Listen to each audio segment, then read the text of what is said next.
Hey everyone, welcome back to another solo RPG Workshop video. This will be a quick test for a new project folder I have. These are the instructions. It's more of an Oracle than a Dungeon Master, but there are these 6 lines of instructions and then a template. So you got solo RPG Oracle mention, you have the single sentence response requirements, another reminder, do not exceed single sentences, D&D 5 rules for skill checks, assume the world setting is magic or fantasy, handle encounters, and then this the templates. That's it. That's all there is. So I have 2 characters open here. I got Mars and Exeter, Mars and Brock from Exeter. They are refreshed.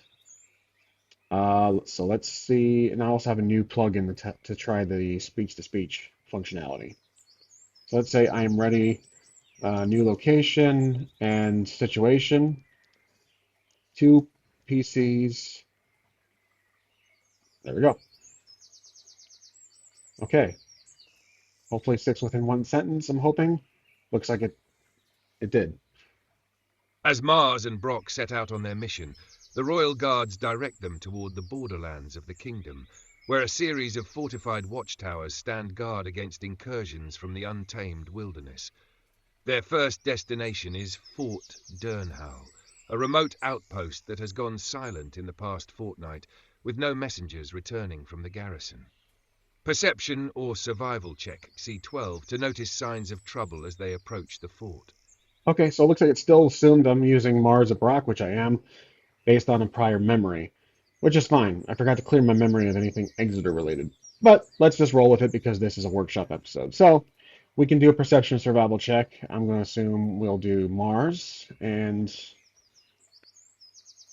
let's see, survivals +4, perceptions +4, so about the same odds. 19, that's perfect. Roll 23. Mars perception roll of 23. I'm glad it's fast. Like that was not happening at the end of the last one. As Mars scans the surroundings with sharp eyes, he notices faint but unmistakable signs of struggle. Broken branches, disturbed earth, and dried blood near the road leading to Fort Durnhal, suggesting a recent skirmish or ambush. Survival check to determine what happened and who was involved. It's Brock survival. +3. Let's use Brock this one. 5. Bad call. Brock rolled a 5 on survival.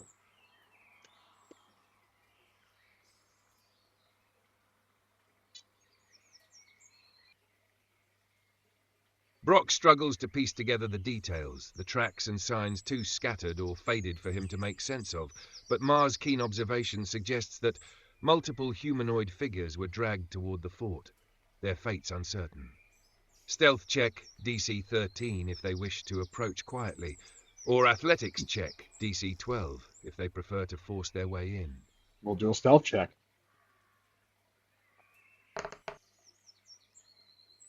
13. Oh my gosh, barely made it. Mars does a stealth check of 13.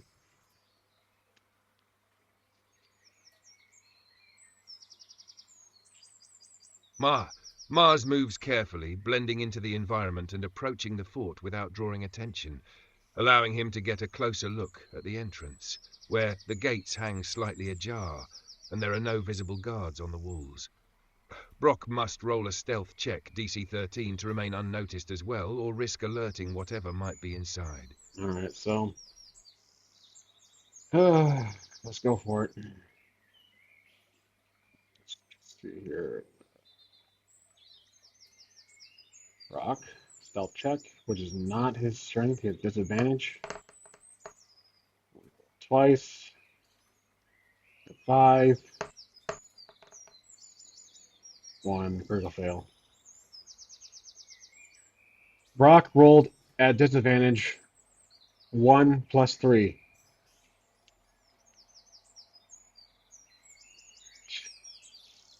Oh my gosh. As Brock moves forward, his heavy footsteps crunch over loose gravel and his armor scrapes against the stone wall, echoing through the silent fort. Suddenly, from within the gates, a low guttural growl rises, followed by the sound of movement. Initiative roll as figures begin to stir inside. Stood inside. Okay, we have combat using these new instructions here. So initiative, we have 6 and 14. Mars initiative roll of 6. Brock initiative roll of 14.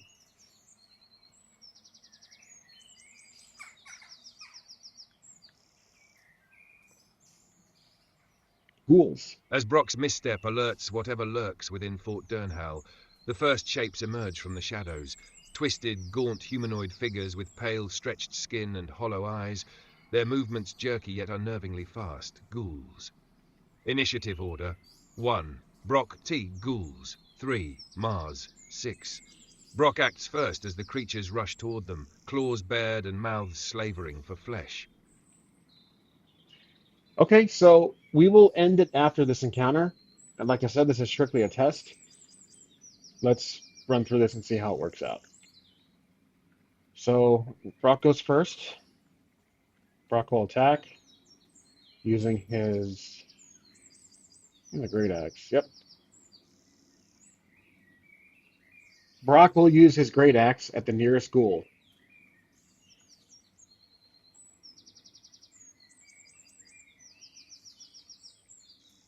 He uses great axe at the nearest school. Oh, jeez. Not the. Yeah, I know. Exactly. That was not what I intended. Well, actually, it's okay. It's basing it off its own contents, I think.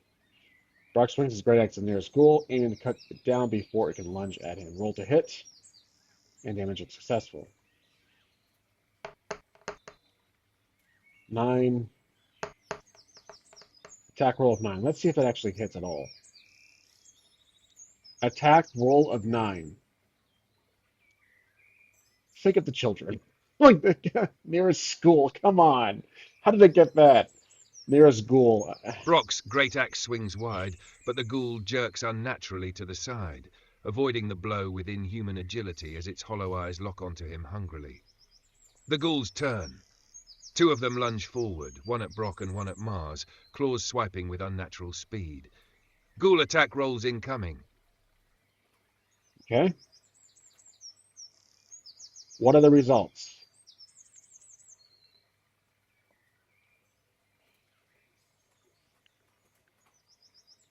The ghouls strike with wicked claws. Attack on Brock. Roll of 16. Oh, Hits. that's a hit. Damage, 7 slashing damage, and Brock must make a Uh, Constitution saving throw, DC 10, or be paralyzed. okay. Oh, no. Attack on Mars, roll of 11. Misses. Mars dodges just in time, the ghoul's claws swiping So through Mars is empty good. air. Brock roll a Constitution saving throw, DC 10, to resist paralysis. So he took 7 damage.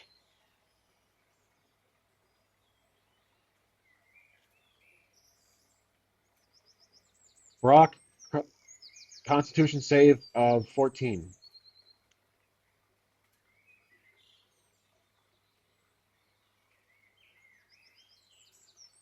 Brock grits his teeth and resists the ghoul's paralyzing touch, shaking off the unnatural stiffness creeping into his muscles.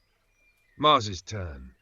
The ghoul in front of him is still snarling from its missed strike, while Brock struggles against the other. Declare Mars's action and roll to hit if attacking. Mars will use his longbow.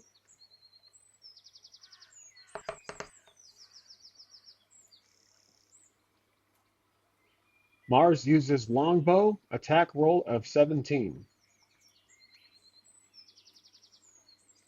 Oh, 18. Oh, jeez. Mars swiftly nocks an Ah, arrow it and lets hits. it fly, the shot striking true. Roll for damage. 4. Damage of 4.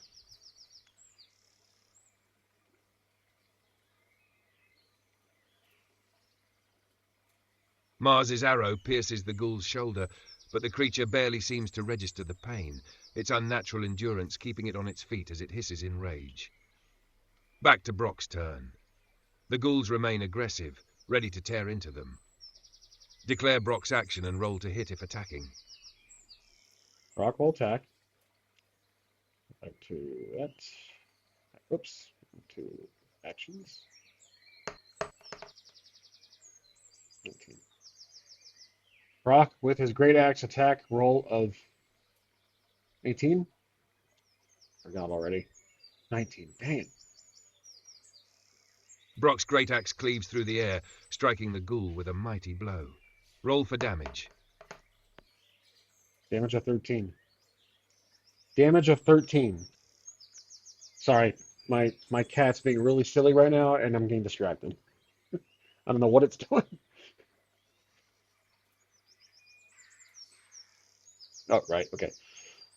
It bites deep into the ghoul's torso, splitting bone and rotten flesh, blah, blah.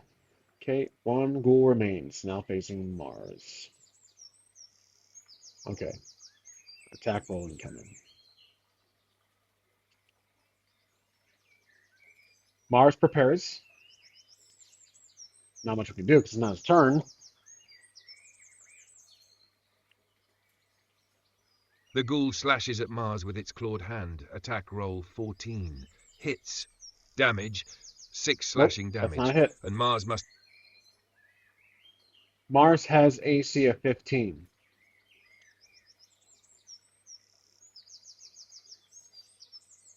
That's fine.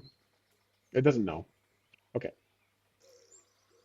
The ghoul's claws scrape against Mars's armor, failing to find flesh. No damage taken. Mars's turn. The last ghoul is still in front of him, hissing in frustration. Declare action and roll to hit if attacking. 14. Okay, 21. Mars once again uses his longbow. Attack roll of 21. 21. Damage. Mars looses another arrow, striking the ghoul with precision. Roll for damage. 7. Damage of 7.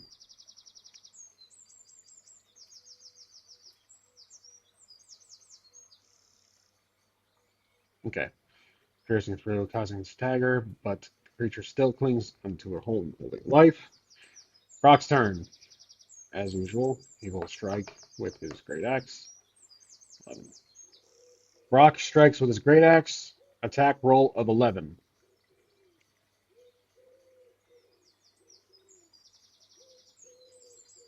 Miss. Okay. Result?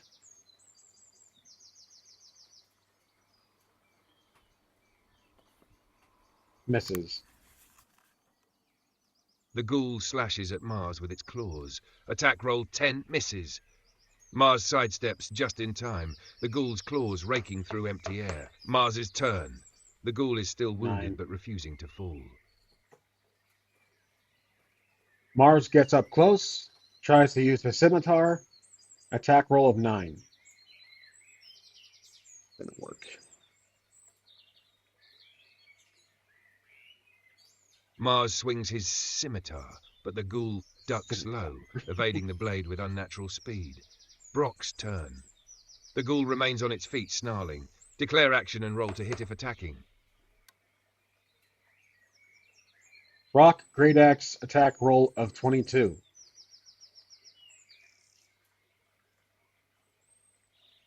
Brock's great axe crashes down with brutal force, striking the ghoul solidly.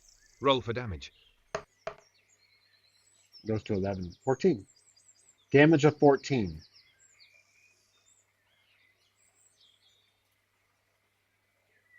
My cat's is running around. It's hilarious. Okay, so it looks like the combat's over. We killed the last ghoul. Combat over. The fort entrance is now eerily silent. Perception or investigation. All right, so that's pretty much what I had in mind. It's much shorter in length. It does, for the most part, stick to the one sentence requirement, but typically based on the context. So that's fine. It's acceptable. Just wanted to make this video a quick little RPG Workshop episode as usual. I've been making these quite often because work has been keeping me pretty occupied, and I haven't been able to devote time to making my usual solo RPG videos. But like I want to mention, I will be getting back to the traditional tabletop with the camera and everything. So I have this new camera rig that's mounted to my table, and I'm going to be using that more often. So I'm not just reliant on AI for every video. But that's it for this one, guys. I'll see you in the next one. Thanks for watching.